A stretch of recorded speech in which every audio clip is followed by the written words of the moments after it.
During the 1930s, Hitler played on the hopes and fears of Western democracies.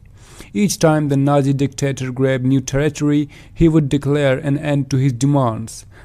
Peace seemed guaranteed until Hitler moved again. After his moves into Rhineland, Austria and Czechoslovakia, Hitler turned his eyes to Poland. After the World War I, the Allies had to cut out the Polish corridor from German territory to give Poland access to the sea.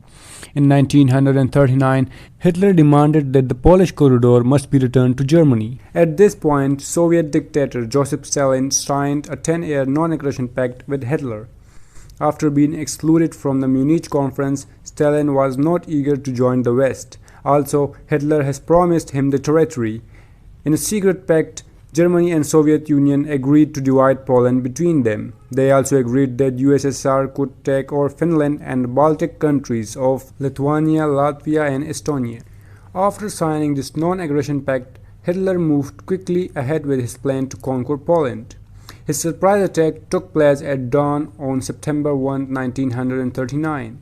German tanks and troops stumbled across the Polish borders. At this same point, German aircraft and artillery began a merciless bombing of Poland's capital, Warsaw.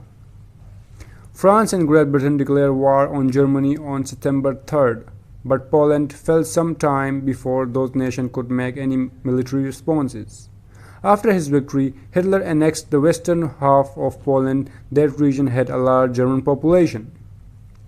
The German invasion of Poland was the first test of Germany's newest military strategy, Blitzkrieg, or lightning war. It involves using fast-moving airplanes and tanks followed by massive infantry forces to take enemy defenders by surprise and quickly overwhelm them.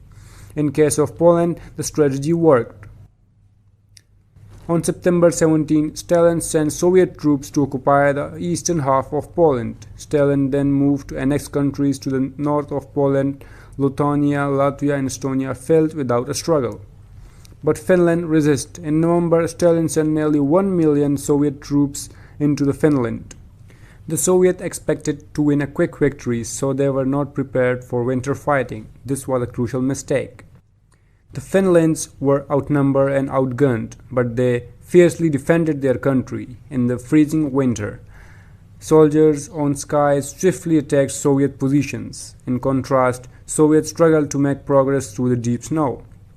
The Soviets suffered heavy losses, but they finally won through sheer force of numbers. By March 1940, Stalin has forced Finns to accept his surrender terms. After they declared war on Germany, French and Britain had mobilized their armies. They stationed their troops along the Maginot Line, a system of fortification along France's border with Germany. There, they waited for the Germans to attack, but nothing happened. With little to do, the bored Allied forces stayed eastward toward the enemy. German soldiers stayed back from their siege line a few miles away. Germans jokingly called it Sitzkrieg or sitting war. Some newspapers referred to it as the phony war. Suddenly, on April 9, 1940, the calm ended. Hitler launched a surprise invasion of Denmark and Norway. In just 4 hours after the attack, Denmark fell. 2 months later, Norway surrendered as well. The Germans then began to build bases along the Norwegian and Danish coast from which they could launch strikes on Great Britain.